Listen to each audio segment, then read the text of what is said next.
for me, it was ultimately making peace with the, I don't want to say bad times, just the valleys, right? And you can say valley is a good or bad thing, because it's like you can't appreciate really good chicken if you never have, bad chicken. You can't appreciate a beautiful piece of fruit if you always have beautiful fruit, right? You have to have that contrast. So for me, I've done a 180 on that, and it's helped me tremendously. It's just really trying to enjoy all aspects of life.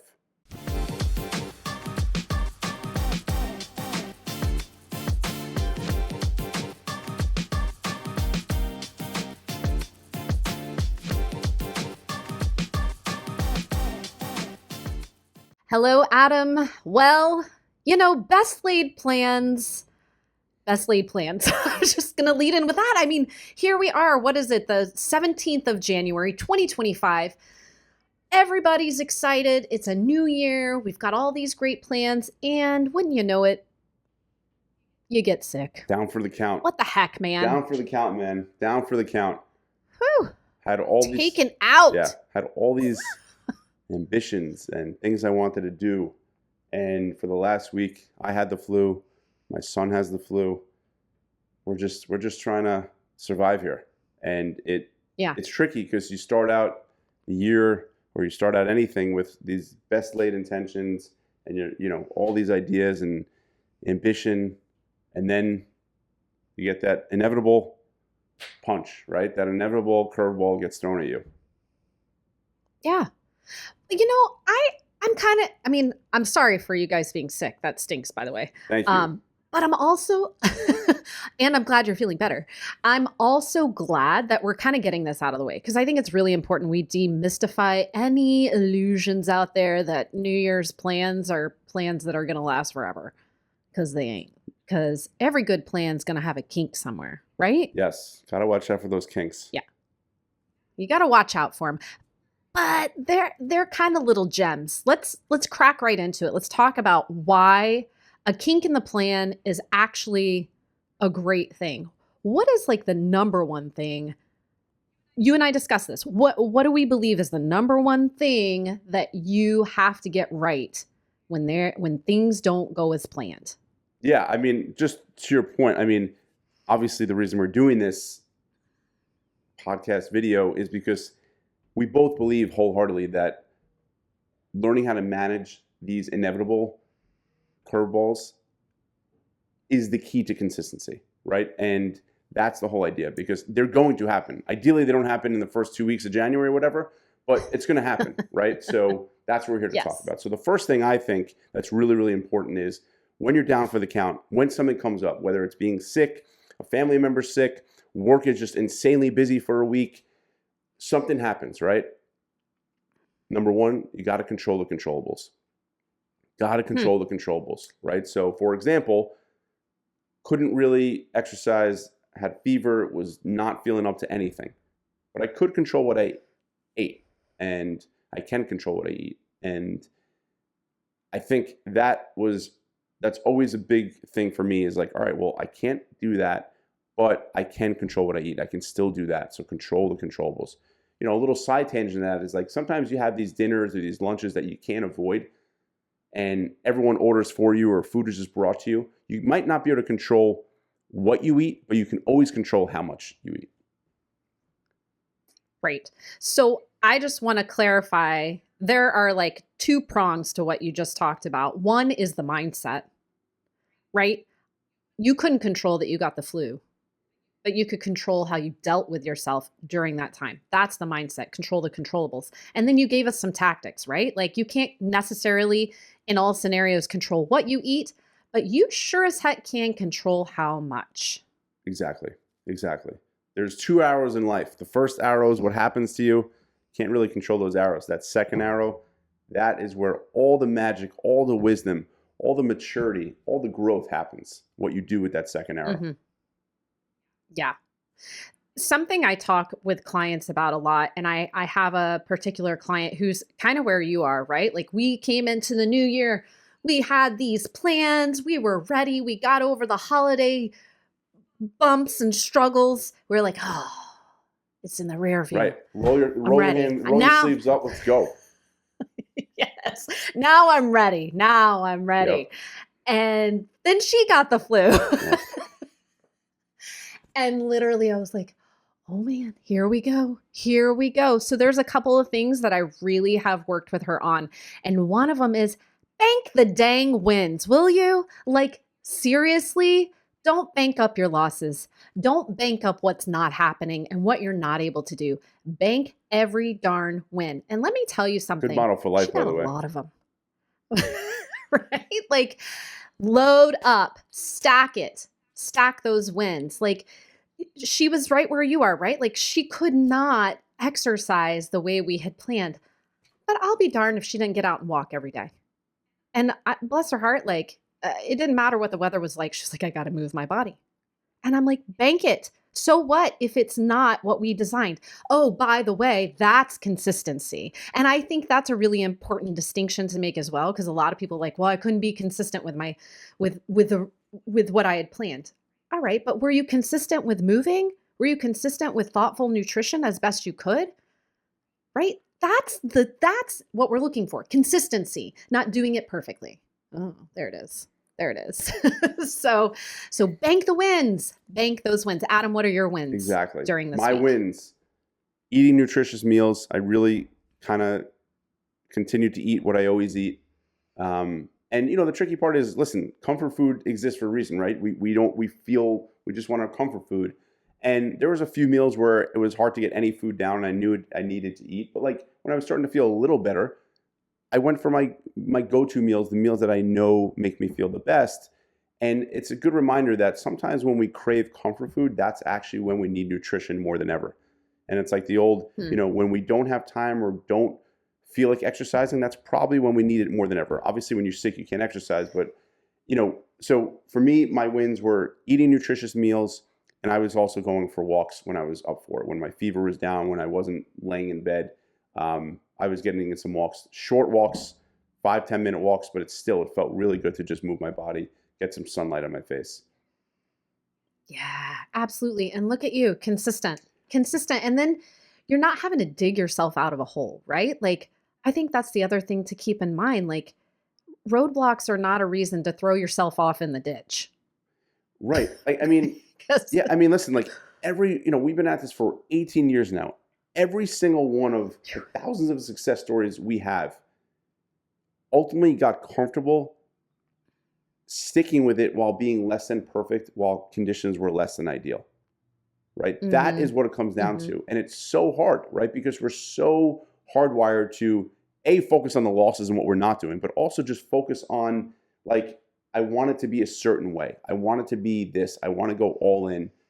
And all in is wonderful, but there are times where doing something is 1,000 times better than doing nothing. And the delta and the difference between those two things is so powerful. Yet we have to push ourselves. We have to practice the discomfort of doing something instead of reverting back to what feels right, what feels comfortable in the moment, which is doing nothing. Mm-hmm. So you mentioned wanting things to be a certain way. So this is like my other thing that I'm working with clients on right now. I have a guy in particular that I work with, and I said, this kind of feels like it keeps happening, these roadblocks, whether, it's travel or family's sick or he's sick or whatever. And I'm like, I feel like we've got the recovery piece down, but, and maybe you can talk to this, Adam, what you're doing to yourself and with yourself while you're navigating the roadblock.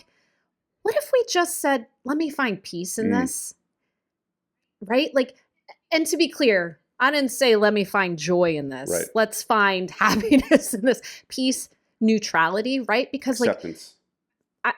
Right. And I guess it depends on how you view life, but I sort of think we keep running into the same roadblocks over and over again until we learn what we need to learn, right? We keep running into the same roadblocks and at a pretty good clip. And it's like, maybe it's just lack of peace and neutrality, like, and going, okay, this is how life is right now. Can I let go of my resistance to what is and work with it?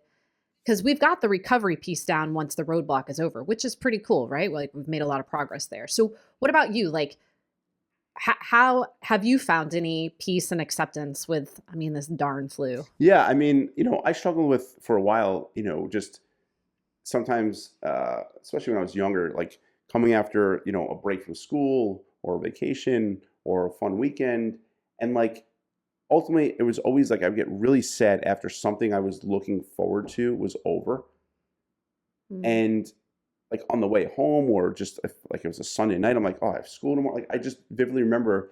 And I remember my mom always saying the monster is never as scary as it seems. So that always helped, which was true, was the anticipation of going back to school or going back to the real world, whatever it was, like was always scarier than it actually is. Or yeah, it felt, the anticipation was worse. But the big thing for me was you can't enjoy those parts of life. It's unfair to enjoy those parts of life if you can't accept the other parts. And the very nature of feeling so joyful and exciting and looking forward to it, by nature, if it's a peak, there's going to be a valley. And the Mm. biggest change for me was accepting that and learning to embrace it. Because if every day is the same, that doesn't feel great. If you're always feeling a certain way, like the peaks and valleys, the seasons are nice, right? So for me, it was ultimately making peace with the, I don't want to say bad times, just the valleys, right? And you can say valley is a good or bad thing, because it's like you can't appreciate really good chicken if you never have bad chicken. You can't appreciate a beautiful piece of fruit if you always have beautiful fruit, right? You have to have that contrast. So for me, I've Yeah. done a 180 on that, and it's helped me tremendously. It's just really trying to enjoy all aspects of life. Yeah. I mean, it's, you can't know the light without the dark, Right. right? Like, It's like the yin and and yang. again, yes. And, you know, let's not force feed joy in dark Right. times or Right. hard times, right? Like, but Yeah. a neutrality, a peace, like, you know, it is what it is. Like, this too, right? Like, I don't know what else to say. It's very simplistic, right? But I think there's a lot that can, well, get out of our way if we can just get okay with what is. So Right. I don't know, that those are kind of my two big things with roadblocks. It's like bank the wins, man. Like, find the thread of consistency, because it does exist, and that's up to you to see it Right. and take action, right? Like, you can't just sit on your butt and assume consistency exists. But and then also just like find peace with what is. Yeah.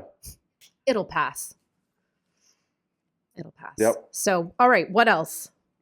So people love streaks, right? It's the first of the year. Mm, I'm going to start doing this every day, and that's wonderful. There's no reason not to yes. do it if it's exciting and motivating to you. But unfortunately, most streaks usually end. And speaking of the word peace, being able to become at peace with a streak ending and not letting it destroy you or derail you is so powerful, because ultimately it's not a question of if there's going to be a misstep or if the streak is going to end or if you're going to make a mistake or whatever it is. It's only a question of how quickly you recover.